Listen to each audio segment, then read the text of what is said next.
massive operational hub in Dubai. So it makes a lot of economic sense for them to operate Airbus A380.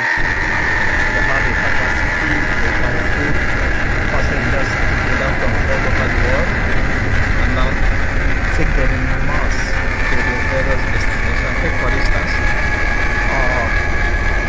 they can fly in a lot of maybe Washington-based or Washington-based passengers, or Washington-bound passengers anyway.